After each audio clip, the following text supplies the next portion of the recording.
Coach, if you could, please make an opening statement for us. Your thoughts on today's game. Yeah, well, first, we talked about Tom Cantrell yesterday at North Georgia.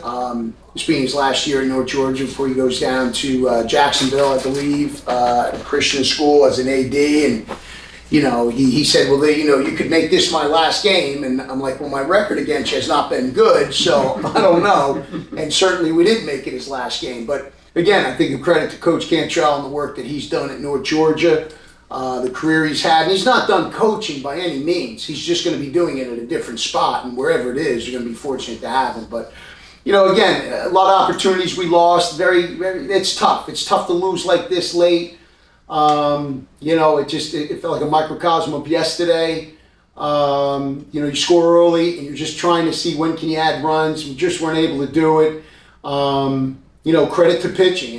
Hitting's hard, and their pitchers did a good job of settling in. But I just felt like, again, I felt like it in the middle of that inning. We had a talk in that dugout, like, you got to let go of this idea of fear and hope. And you got the lead. You got to play with optimism and opportunity, man. I just felt like our mindset was like we were losing 2-0. And then there's going to be certain situations where you need your primetime players. They got to come through. Case in point, their leadoff hitter and Art. Get on, and then Art gets the big home run. Your primetime players have got to come up big in big situations. And we've had a lot of guys do things that I think have been beyond what they're capable of doing. I think that's why we're here right now. Talent-wise, I don't know if we match up with the teams that are in here. Team-wise, we're pretty stinking good. And we're really good on the mound. We play good defense, and guys know their roles as hitters. But that can only carry you so far. At some point, you got to have your primetime players, that lead off, that 3, 4, 5 hitter. They got to come up big in big moments. That's how you advance in these things. So, that part of it is. I'm proud of our seniors and what they've established and hear what they've done with our culture, how they represent the program on and off the field. They do a tremendous job. We're very encouraged about the nucleus coming back. Our pitching staff's coming back. It's a fantastic pitching staff, and we've got a couple pieces we got to fill in offensively, so we're very encouraged for the future as well. But, this is more about celebrating the year than it is to sorrow about it. It's a celebration, really, of a team that did a phenomenal job this year, and I think went above and beyond what people expected. Thanks, Coach. Yeah, thank you. Start with the positives, obviously. Jackson Underwood 7 scoreless there till the 2 runs in the 8th. Longest outing from him this year. What was going for him so well in this one? Well, he looked fresh. Everything was coming out fresh. Everything was loose. He had more velocity than we thought he had before. Everything was good. But we talk about this. The reason pitchers have success is because of the catchers. Now, we don't use pitching coach call pitches. Our catchers call the pitches. There's a dynamic there that is totally different than when a pitcher is having his pitches called by someone. We all have different philosophies. But when a catcher is calling the game, that is a true partnership. That's why a guy like Frankie and Nick have done a tremendous job with our staff. Our staff had the best ERA basically in the conference because of their homework and their feel for the game and them knowing their pitchers and what to call. That's different than a pitching coach calling it. So a guy like Frankie today, that's why Underwood had great success. You get in that rocking chair, you have a good feel of what's working against certain hitters, and you're able to get your pitchers to execute those pitches. So Jackson, phenomenal job, but we always say all that credit goes to the catcher. And when Jackson doesn't have a good outing, that's because of the catcher as well. So they do get praised, but they also get criticized as well when they have bad days. From your perspective, Frankie, calling today's game, break down the philosophy and what worked so well to put the team in position to win. Yeah, like Coach said, Jackson came out fresh, looking really good, confident. And we found out early that elevated fastballs were working today, so that's kind of what we were living on. Obviously, can't do that every pitch. They're a good hitting team, so he had a really good feel for mixing pitches in. And obviously, at the end there, it's just kind of too much of the same stuff, I think, on my end. Opeda was kind of sitting on that last slider tied up, and then bench comes in, and Art just put a good swing on a not very good pitch, if you ask me. It was kind of way off and way down. He's a big boy, so got the barrel and it got up and out. So, Coach, first NCAA tournament trip for you guys since 2008. Incredible record, and I mean, two really incredible games. Yeah. These went right down to the wire. What are some of the feelings or memories you're going to have about this group in particular that you've spent so much time with? Yeah, I think it's overachieving. I think, when you look at teams, there's talent, and then there's that team, that chemistry, and guys understanding their role and making others better and holding them accountable in training, off the field.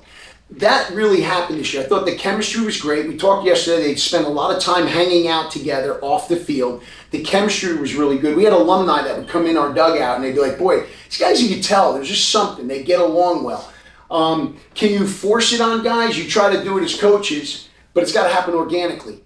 And every year it's going to change because you have different people coming in. But this group, they had it. And then obviously we had a really good pitching staff, with Colton and Higgins. I mean, think about this. We had a kid with 8 starts with a .98 ERA that we didn't have the rest of the year. Yeah. You imagine if he stayed healthy. Now, that's part of it, staying healthy.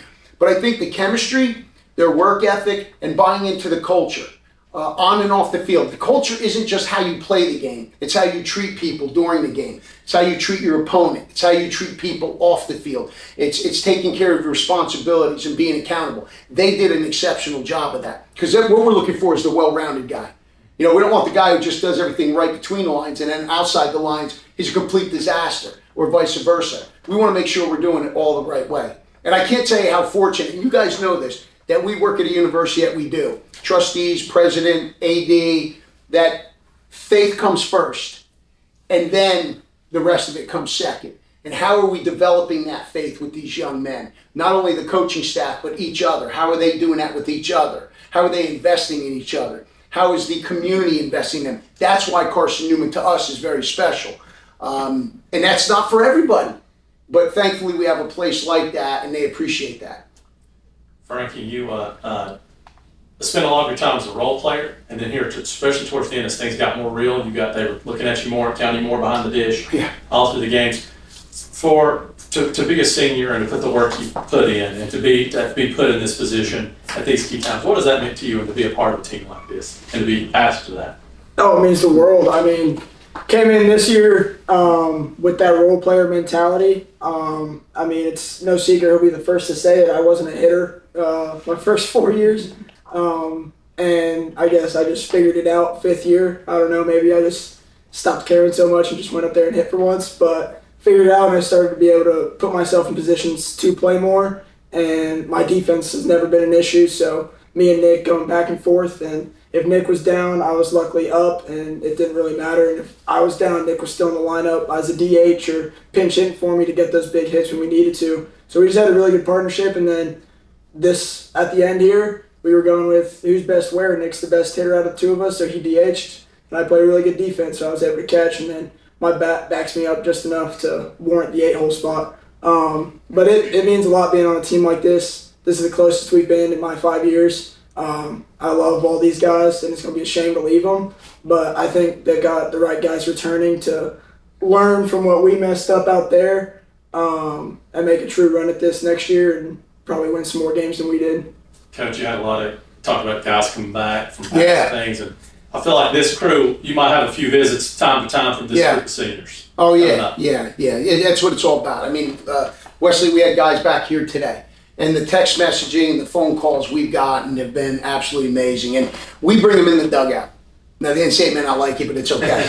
They hung out in the dugout today. You know why? Because they're family.